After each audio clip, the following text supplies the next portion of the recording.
Mayor Karachi Murtaza وہاب اور chairman Korangi town محمد نعیم شیخ نے جمعیت سوداگران کی دعوت پر عبدالخالق اللہ والا ٹاؤن میں ترقیاتی کام کا باقاعدہ افتتاح کیا۔ افتتاحی تقریب میں پارلیمانی لیڈر نجمی عالم، صدر ضلع کورنگی جاوید شیخ، پاکستان پیپلز پارٹی کے فاروق ایوان،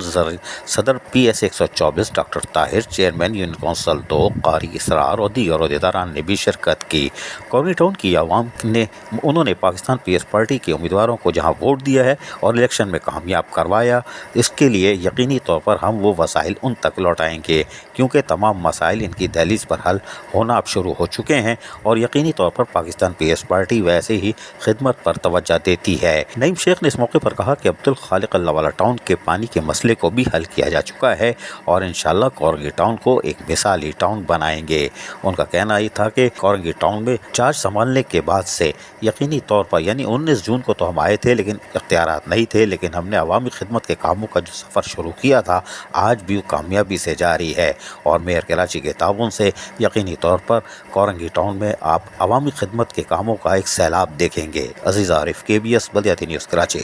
ایسی ہی خوبصورت ویڈیوز فیوچر میں حاصل کرنے کے لیے ریڈ بٹن پر کلک کر کے اور بیل آئیکن کو پریس کر کے ہم سب کے سبسکرائبر بننا مت بھولیے۔